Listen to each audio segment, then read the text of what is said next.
የፋኖ የፕሮፓጋንዳ ልሳናት ፋኖ ድሮን ታጥቋል የሚል መረጃን እያሰራጩ ነው። አንድ የፋኖ አባል አነስተኛ ድሮን ይዞ የሚያሳይ ፎቶግራፍም አሰራጭተዋል። አንድ መሆን አቅቶት በሰፈር እርስ በርስ እየተገዳደለ የሚገኘው ታጣቂ ቡድኑ ድሮን ታጥቅ ያለው ማለቱ እያነጋገረ ነው። መከላከያ ሰራዊቱ በበኩሉ ፋኖ የውክልና ጦርነት እያካሄደ ነው ሲል ከሶ አካባቢዎችን ከፋኖ እያስለቀቁ ነው ብሏል። በቀዳሚነት እናስደምጣችኋለን።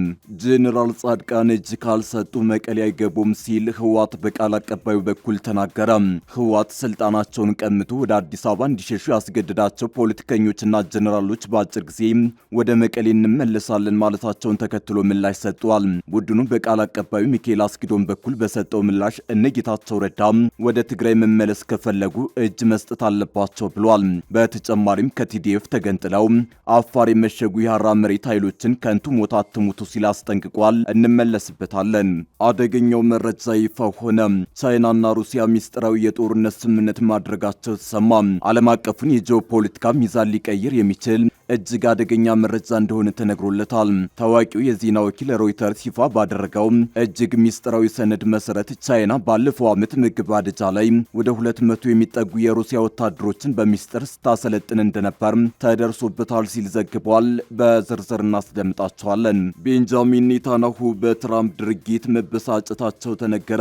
ፕሬዚዳንት ዶናልድ ትራምፕና ቤንጃሚን ኔታንያሁ የኢራን ጉዳይን በተመለከተ ማክሰኞ ዕለት ከፍተኛ ውጥረት የነበረበት እንዲሁም የእስራኤሉን ጠቅላይ ሚኒስትር እጅግ ያበሳጨ የስልክ ንግግር ማድረጋቸውን የአሜሪካዊ ዜና ወኪል አክሲዮስ ዘግቧል። እንመለስበታለን። አክብሮታዊ ሰላምታችን በያላችሁበት የዓለም ዳርቻ የረሳችሁ የተወደዳችሁ የአንድ አፍታ ሚዲያ ቤተሰቦች ከአንድ አፍታ ለአሁኑ መደመጥ አለባቸው ያልናቸውን ዜናዎች ወደ እናንተ የምናደርስበት ሰዓት ላይ ተገኝተናል። አብራችሁን ትቆዩ ዘንድ ግብዣችን ነው። በፓርኮች በተከበበችው በመሃል 4 ኪሎ በ65% ጠቅላላ ክፍያ የቤት ባለቤት ይሆኑ። ሜሪት ፕሮፐርቲስ ከባለ 1 እስከ ባለ 3 መኝታ አፓርትመንቶች ላይ የ35% ታላቅ ቅናሽ አድርጎ ባለ 1 መኝታ በ3.9 ሚሊዮን ብር አጠቃላይ ክፍያ፣ ባለ 2 መኝታ በ7.7 ሚሊዮን ብር አጠቃላይ ክፍያ፣ ባለ 3 መኝታ በ10.5 ሚሊዮን ብር አጠቃላይ ክፍያ አቀርቦሎታል። ልብ ይበሉ፣ የታላቅ ዕድል የሚቆየው ለ15 የተመረጡ ቤቶች ብቻ ነው። እንዲሁም ለንግድ ሱቅ ፈላጊዎች በሙሉ በመሃል መርካቶ ተክለ ሃይማኖት ከ440 ሺህ ብር ቅድመ ክፍያ ጀምሮ የንግድ ሱቆችን ከ11 እስከ 32 ካሬ በኔት ኤሪያ ብቻ በሽያጭ ላይ እንገኛለን። ታዲያ ይህ ዕድል ሳያመልጦት ከታች ባለው ስልክ ይደውሉ። የፋኖ የፕሮፓጋንዳ ልሳናት ፋኖ ድሮን ታጥቋል የሚል መረጃን እያሰራጩ ነው። አንድ የፋኖ አባል አነስተኛ ድሮን ይዞ የሚያሳይ ፎቶግራፍ ማሰራጭተዋል። አንድ መሆን አቅቶት በሰፈር እርስ በርስ እየተገዳደለ የሚገኘው ታጣቂ ቡድኑ ድሮን ታጥቅ ያለው ማለቱ እያነጋገረ ነው። መከላከያ ሰራዊቱ በበኩሉ ፋኖ የውክልና ጦርነት እያካሄደ ነው ሲል ከሶ አካባቢዎችን ከፋኖ እያስለቀቁ ነው ብሏል። እንደ ዘበት 3ኛ ዓመቱን ያስቆጠረው የአማራ ክልል ውጊያ በአስከፊነቱ ቀጥሏል።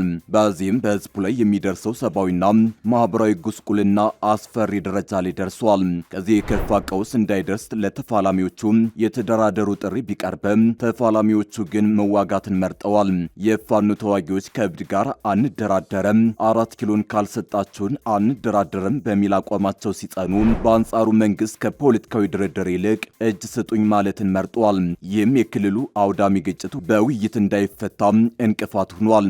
የሆነው ሆኖ መንግስት እጅ ስጡኝ ፕሮፓጋንዳ ዛሬም ቀጥሎ በወሎ ቀጠና የፋኖ ታጣቂዎች ላይ እርምጃ መውሰዱን ተናግሯል። በደቡብ ወሎ ዞን አማራ ሳይንት እጅባር ከተማ የፋይናንስ ተቋማትን ለመዝረፍና በህዝብ ላይ የሽብር ተግባር ለመፈጸም አቅደው ነበር ሲል የፋኖ ታጣቂዎችን ከሷል። ይህን ኃይል ደመሰስኩ ሲልም ተደምጧል። የፋኖ ታጣቂዎችን በክልሉ የውክልና ጦርነት እያደረጉ ነው ሲልም ከሶ ፈጣን እርምጃ ወስጄ ደመሰስኳቸው ብሏል። የመከላከያ ሰራዊቱ በእንዲህ መልኩ የፋኖ ታጣቂዎች ላይ የተጠናከረ እርምጃ እየወሰደ መሆኑን ሲናገር፣ በተመሳሳይ ታጣቂዎቹም በክልሉ ስላለው ውጊያ የሚያሰራጩትን ፕሮፓጋንዳ ቀጥለውበታል። ከትናንት አንስቶ የፋኖ የፕሮፓጋንዳ ልሳናት የፋኖ ቡድን ድሮን ታጥቀዋል እያሉ ነው። ድሮን ታጥቀዋል የተባሉት በጎንደር አካባቢ የሚንቀሳቀሱ የቡድኑ አደረጃጀቶች ሲሆኑ ድሮን ነው ያሉትን ምስልም አጋርተዋል። የፕሮፓጋንዳ ልሳናቱ ድሮን ታጥቀናል ሲሉ ያሰራጩት ምስል ጥያቄን የሚያጭርና የሚያነጋ የሚያነጋግር ነው። ድሮኑን ከየት እንደገዙትም አልጠቀሱም። ነገር ግን አሁን ታጣቂዎቹ ባሉበት ቁመና ድሮን ይታጠቃሉ ተብሎ አይታሰብም።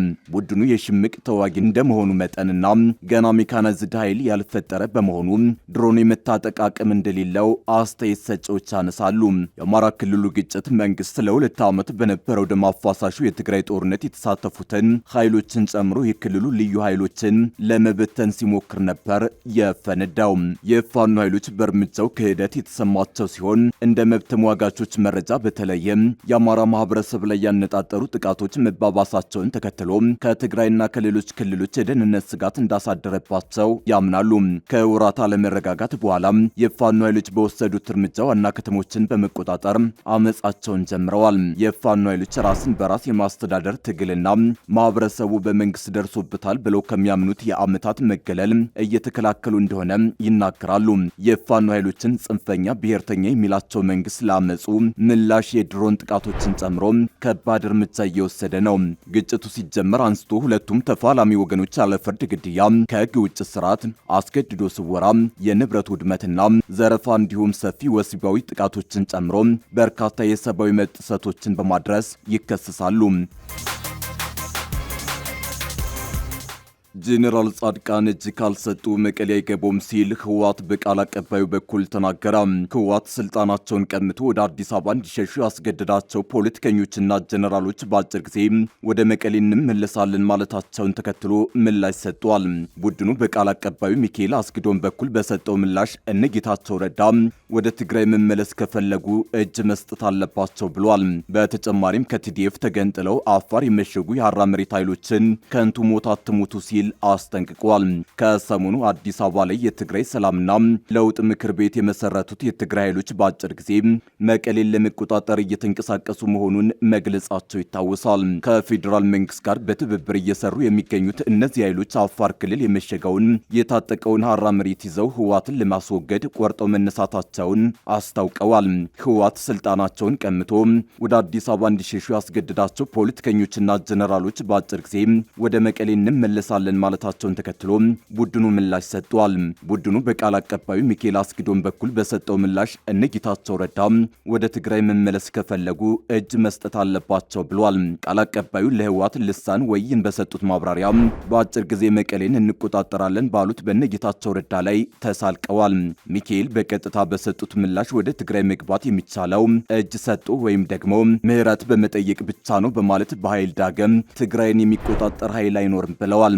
መቀሌን በአጭር ጊዜ እንቆጣጠራለን በሚል እየተንቀሳቀሱ የሚገኙትን እነ ጌታቸው ረዳን አዲስ አበባ ተቀምጠው የሚቃዡ ሲሉም ወርፈዋቸዋል።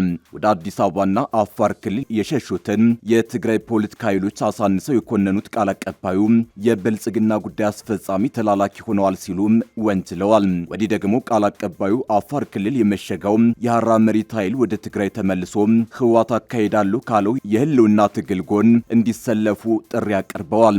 ሚካኤል በፌስቡክ ገጻቸው ባሰራጩት መልእክት በህወሓት ላይ አምፀው ወደ ትጥቅ ትግል የገቡትን ኃይሎች ወደ ትግራይ እንዲመለሱ ጥሪ አቅርበዋል። ወደ አፋር ክልል የወጡ ኃይሎችን ለራሳችሁም ለትግራይም ታስፈልጋላችሁ ያሉት ቃል አቀባዩ በከንቱ ከምትሞቱ ወደ ትግራይ ተመለሱ ብለዋቸዋል። ለታጣቂዎቹ ባቀረቡት ጥሪ በቀጣይ የትግራይን ህልውናን ለማስቀጠል በሚደረገው ትግል ረዳቶች እንድትሆኑ ካልሆነ ደግሞ ራሳችሁን አድናችሁ ወደ ህዝባችሁ ተመለሱ ሲሉ አክለዋል። ሐራ መሬት ታጣቂዎች ወደ ትግራይ ተመልሰው ከህወሓት ጎን የማይሰለፉ ከሆነ ከንቱ ሞት እንደሚሞቱ ቃል አቀባዩ ተናግረዋል።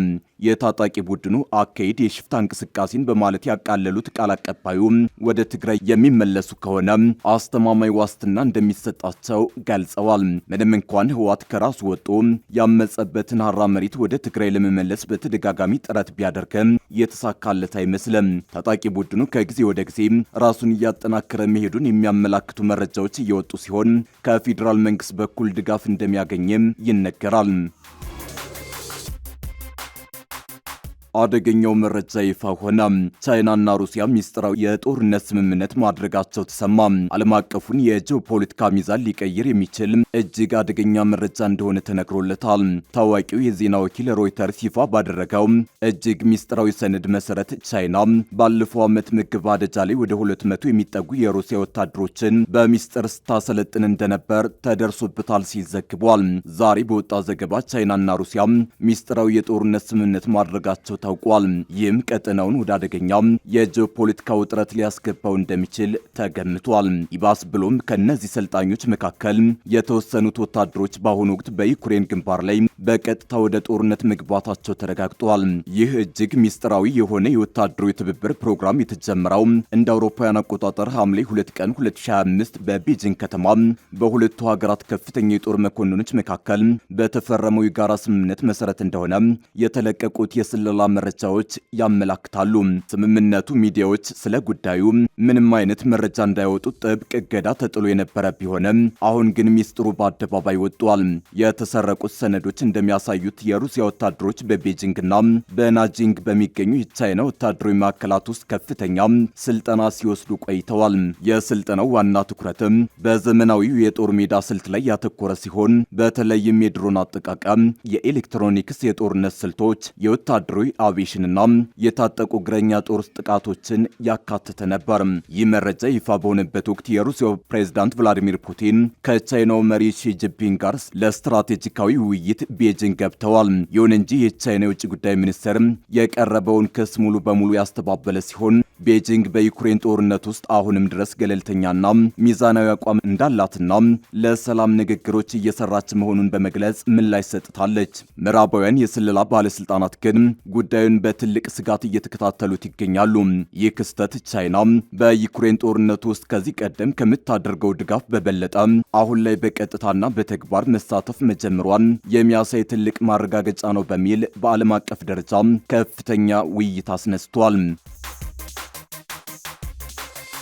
ፕሬዚዳንት ዶናልድ ትራምፕ እና ቤንጃሚን ኔታንያሁ የኢራንን ጉዳይ በተመለከተ ማክሰኞ ዕለት ከፍተኛ ውጥረት የነበረበት እንዲሁም የእስራኤሉን ጠቅላይ ሚኒስትር እጅግ ያበሳጨ ስልክ ንግግር ማድረጋቸውን የአሜሪካው የዜና ምንጭ አክሲዮስ ዘገባ። እንደ አክሲዮስ ዘገባ ከኢራን ጋር ስምምነት ላይ ለመድረስ እየተከናወኑ ስላሉ አዲስ ጥረቶች የተነሳበት የሁለቱ መሪዎች ንግግር ረጅምና አስቸጋሪ ነበር።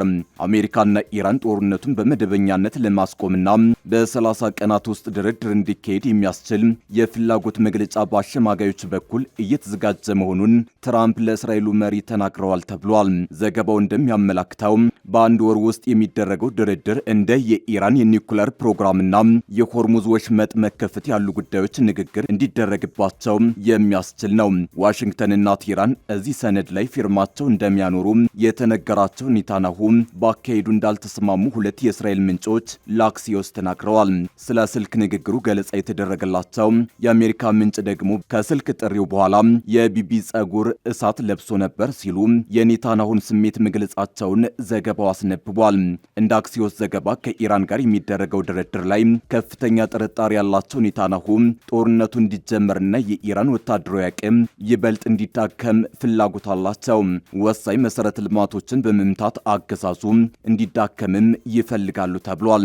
ትራምፕ በበኩላቸው ለሚደረገው ንግግር ጥቂት ተጨማሪ ቀናትን ለመስጠት ፈቃደኛ ናቸው። ይሁን እንጂ ትክክለኛ ምላሽ ካላገኘን ጦርነት በጣም በፍጥነት ሊጀመር ይችላል ማለታቸውን ዘገባው ጠቅሷል።